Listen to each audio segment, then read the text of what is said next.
For an opportunity to contribute to this motion, I salute Senator Mwaura for bringing the motion, which Senator Faria had wanted to bring, I had wanted to bring, and it's good that he did bring the motion ahead of us. Madam Speaker, if there is anything that must be declared a national disaster in this country, it is corruption. Extraordinary problems require extraordinary measures to solve them. Corruption has reached a level that we can call extraordinary, Madam Speaker. The country is bleeding. The country is hurting. Yesterday you saw, Madam Speaker, the Governor of Central Bank has said our external borrowing has reached a limit. We can't borrow anymore. At 4.6 trillion, the national debt can only bust the economy. Madam Speaker, this country has been bedeviled by one incident of corruption after another. The NYS, Madam Speaker, NYS 1 graduated some suspects to high office. It's a shame. It's a big shame, Madam Speaker. In fact, there was somebody who joked the other day that if the previous one was in office for 1 year and graduated to where she is, the next one might graduate to become president. Madam Speaker, I agree with Senator Mwaura for tabulating the legal framework we have in fighting corruption. There is no shortage of law. What we have a shortage in this country is the will to fight corruption. When PLO Lumumba was the head of Anti-Corruption Commission, Madam Speaker, and he resigned in a half, he said something very important. He said when he was appointed to that office, he thought he had been appointed to fight corruption. But he quickly learned that he was only appointed to appear to fight corruption, not to fight corruption. And that's why he was shown the door very unceremoniously, because he went beyond appearance. Madam Speaker, because of a limitation of time, I want to look at the issue of Serious Board. And I want to laud Minister Kinjuri for having been honest yesterday before the committee. Listen to this, Madam Speaker.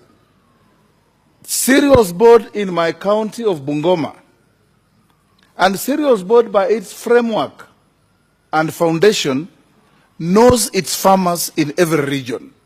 So it's not anybody who can turn up with a briefcase and say, I'm a farmer, I want to deliver produce.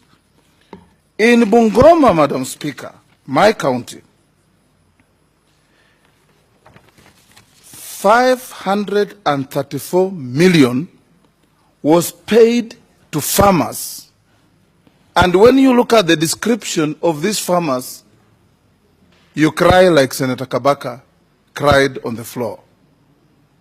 Madam Speaker, in the county of Bungoma, and you know Bungoma, there is not a single farmer who can talk of farming 200 acres of land. We don't have land because of population.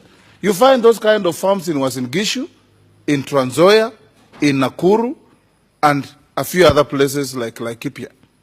But in Bungoma, Madam Speaker, a Mary Wanjiku, describing herself as a farmer, delivered maize that she has harvested on 800 acres of land in Bungoma. Another farmer, Mary Wanjiru Ndiwa, delivered maize she farmed on 334 acres of land in Bungoma.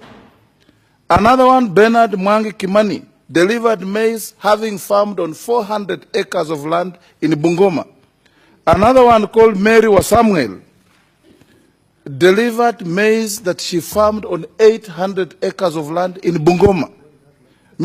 Madam Speaker, another one called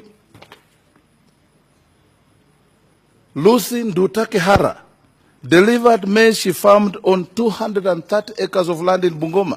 My nephew here knows, Madam Speaker, he comes from close to Bungoma. You can't get anybody in Bungoma farming more than 100 acres of land. There isn't. And Serious Board is taking public money and giving to people who are fraudulently passing off as farmers. And what are we doing, Madam Speaker? Instead of such people being arrested for, one, giving false information to a person employed in the public service, fraudulently acquiring public resources through dishonest means, they tell us they are investigating. What are you investigating? The case is an open and closed case. As a lawyer, Madam Speaker, you know what we say? The error is on the face of the record. You don't need to look behind the record. This is what we're having, Madam Speaker. Look at even the charges framed against the people with a lot of hype in the NYS case. People are now being, we are told 9 billion is lost. Nobody has been charged with stealing money. They are being charged with abuse of office, neglect of duty, and all manner of spurious charges, Madam Speaker, that will be difficult to prove, and people will walk home scot-free. This is Kenya. A lot of hype, a lot of fanfare. For a change, people who are in the administration of justice are on TV every day, updating the country on the fake steps they are taking in the fight against corruption. And after a short while, it will die down like the floods we have seen. The sun will come and it will dry, and the next day we'll start talking about a new thing. Madam Speaker, there is no way you can fight corruption without making corruption painful. If you do not make corruption painful, Madam Speaker, you will never win the war. You take somebody to court, you find somebody who has stolen 1 billion shillings, you fine him 20 million. What is that? That is pocket change. You remember, Madam Speaker, the famous case in Mombasa, where the MD of Ports Authority was found with 120 million in the house, and he said, why am I being disturbed? This is what my wife uses for her regular shopping. 120 million. And he was never taken to court. He never recorded a statement. He's still enjoying the money. Madam Speaker, to the extent that in this country today, nobody talks about earning money. Nobody. Everybody talks about making money. When you meet young men in bars and in hotels, say, we are discussing a deal. We are discussing a deal. Yes, nobody talks about, we are discussing on how to work hard and earn money. It's making money.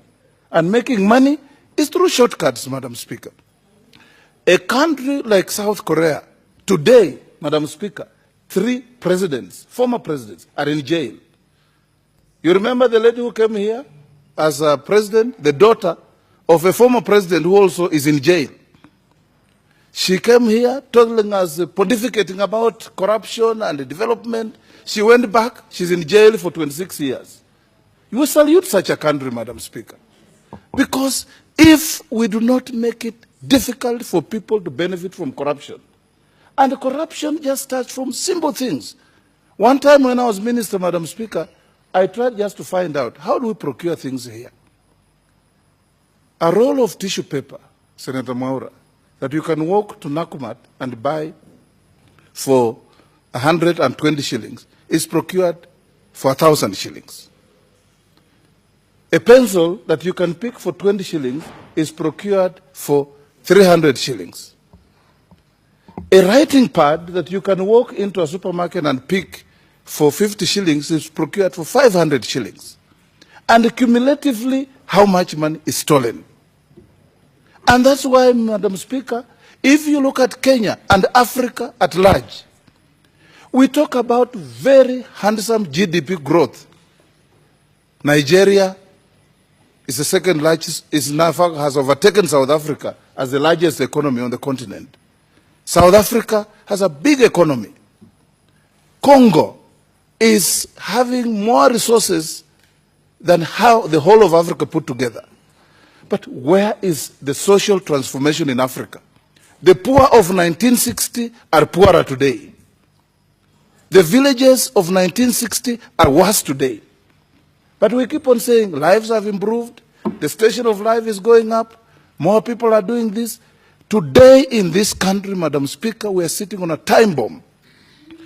12.8 million young people eligible to work, capable of working, have no jobs. No jobs. And yet, Madam Speaker, people are employed, and we said on this floor, my colleague Orengo was here, we sounded together. Why are you putting money in NYS? NYS was receiving a budget of 5 billion. Within 1 year, you move it to 27 billion without the structures to absorb the money. You are just handing over money to people to pocket. And that's why you see cynical calculations that if the amount of meat procured in NYS is to be used properly, each NYS officer eats 1.5 cows every day. Every day for 360 days a year. Those are the procurements you have on record. Madam Speaker, a tire that you can walk to Manisha's Kingsway tires and buy for 49,000 shillings is bought for 1 million shillings in NYS. This is a scandal. And the president should not be begging Kenyans to stop practicing corruption, should be locking up Kenyans for being corrupt.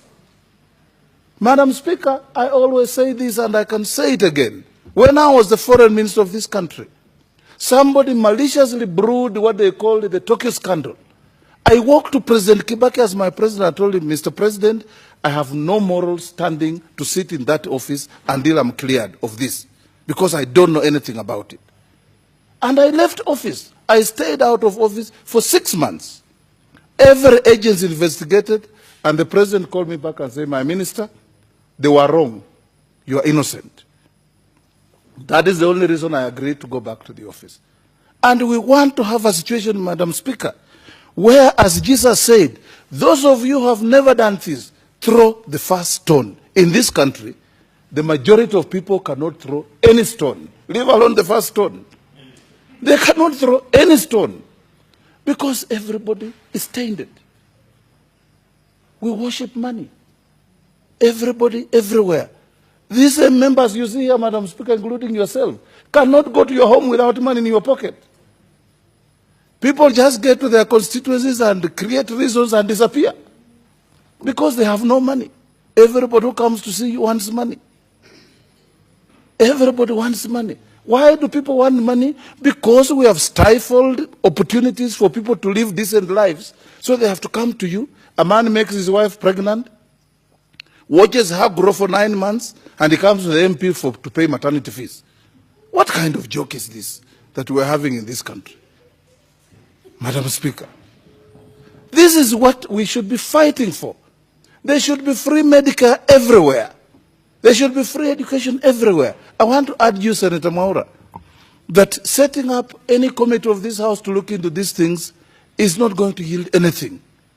What we need to do, and what you should have done, call the agencies of governance in this country, EACC, DPP, Controller and Auditor General, Directorate of Criminal Investigations, the judiciary, although the judiciary is not accountable to Parliament, so they decline to come.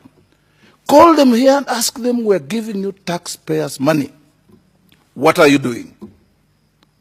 If you are a father in the home and a robber strikes, and you are the one who climbs the roof to wail instead of fighting back, then that house is doomed. Then that house will crumble.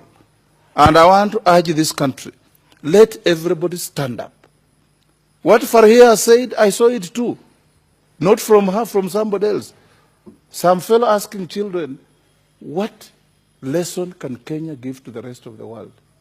A 6, 7-year-old boy stands up and says, corruption. I saw another one where children were on TV and a child is asked, who is your role model? When you grow up in this country, what do you want to be? The kid raised his hand and said, I want to become Lesh Patni. When our children are growing like that, then, Senator Mwaura, you know, we have lost generations. We have lost generations. Now, today, and everywhere, you are respected for the size of car you drive, not the content in your brain. Nobody wants to respect you for speaking good English and for creating new ideas and doing all sorts of things. People will respect you when you walk into a place and say, "Piga line up." Everybody claps, even when you go to church. Every priest wants to talk to you. When are you coming to do a harambe for me? When are you coming to do? Nobody is telling you, how do we make this country better? How do we make this country accountable? Madam Speaker, we have a crisis, and a crisis must be dealt with in a crisis situation. President Uhuru Kenyatta, if you are listening to this Senate, declare corruption a national crisis and let's deal with it as a crisis. I beg support.